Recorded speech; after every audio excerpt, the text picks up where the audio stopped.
You can't claim to be a good chess player if your puzzle-solving skills are terrible. Puzzles train your eyes, your brain, and your confidence all at once. In this video, we'll show you how to solve chess puzzles step by step, the right way, whether you're a beginner or already playing competitively. But before we get into it, like, share, and subscribe to our channel, Chess for Sharks, for more exciting content like this. Now let's begin.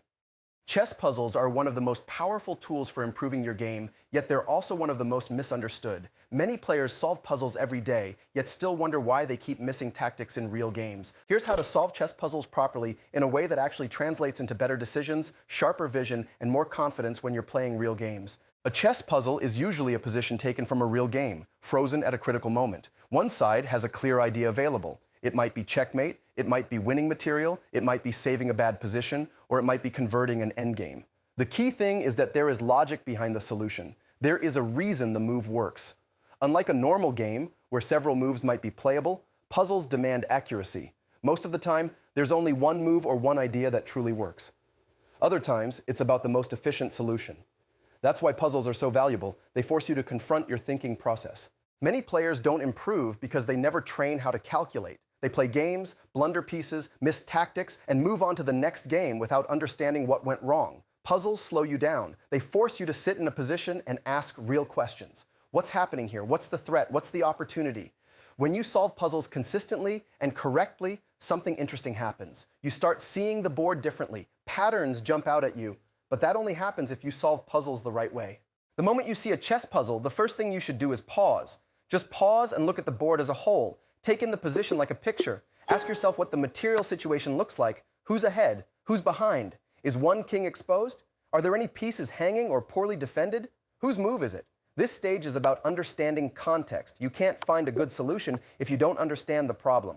Many players skip this step because they're eager to find the move. But chess doesn't reward eagerness. It rewards clarity.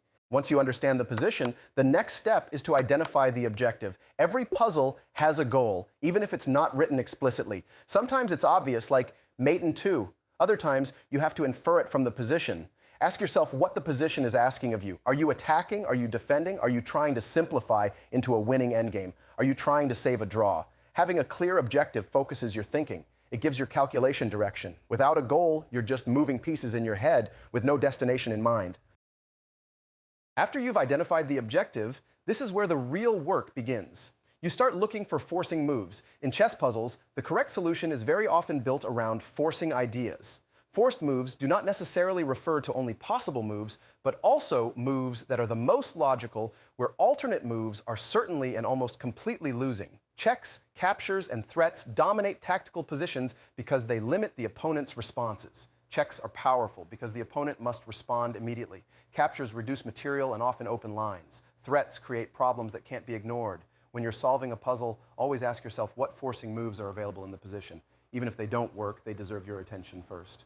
Now comes calculation, and this is where many players struggle. Calculation is simply the ability to visualize moves ahead without touching the pieces. You pick one idea and follow it through logically, one move at a time. You imagine the position after your move, then imagine your opponent's best response, then your next move, and so on. The key here is discipline. Don't jump from one idea to another halfway through. Don't abandon a line just because it looks complicated. Follow it through to the end, then evaluate it. Does it achieve the objective? Does it fail because of a defense? Only after finishing one idea should you move on to the next. One of the biggest mistakes players make when solving puzzles is only calculating their own moves. Chess is a two-player game. Your opponent is not a training dummy. They will try to defend. They will look for resources. When you're calculating, you must always ask yourself what your opponent's best defense is. This is where honesty matters. Don't assume your opponent will blunder. Don't ignore inconvenient defensive ideas. If a line only works because your opponent plays badly, then it's not the solution. Once you think you've found the correct idea, stop and double check. This moment is crucial.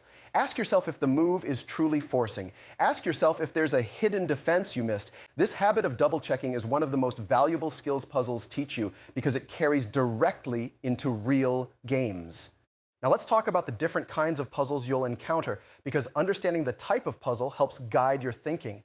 Checkmate puzzles are usually the most exciting. Mate in 1, mate in 2, mate in 3. These puzzles teach you how checkmating patterns work. They train your eye to recognize exposed kings, weak back ranks, overloaded defenders, and more weaknesses.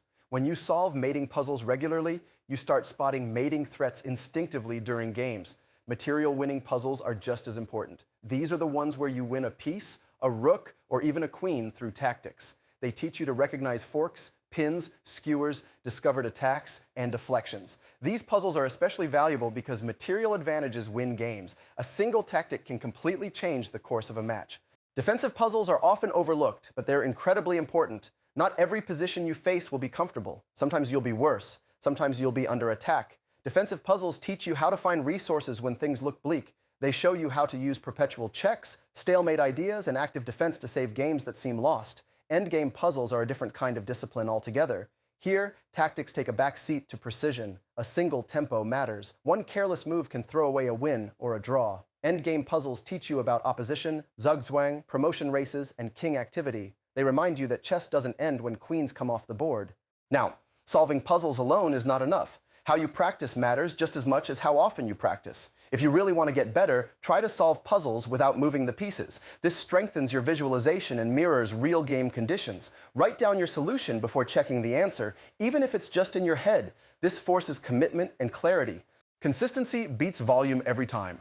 Solving 5 puzzles deeply and thoughtfully is far better than rushing through 50 without understanding. Even 15 or 20 minutes a day, done properly, can transform your chess over time. Use puzzles that match your level or are slightly above it, that is about 200 to 500 elos higher. If they're too easy, you won't learn. If they're too hard, you'll get discouraged. The right level stretches you just enough to grow. There are many great resources for puzzle training. Chess books, online platforms like chess.com and Lichess, and daily puzzle posts from dedicated chess communities. At the end of the day, chess puzzles are not just about finding the right move. They're about training your mind. They teach you patience. They teach you discipline. They teach you how to stay calm under pressure and trust your logic. If you make puzzle solving a habit, you'll notice real changes. You'll calculate more confidently. You'll spot tactics faster. You'll make fewer careless mistakes. And most importantly, you'll start enjoying chess at a deeper level. Before you go, if this helped you even a little, subscribe to our channel, share this with someone who's serious about improving their chess, and save it so you can come back to it. And if you want daily chess lessons, puzzles, and real improvement, then you already know where to be.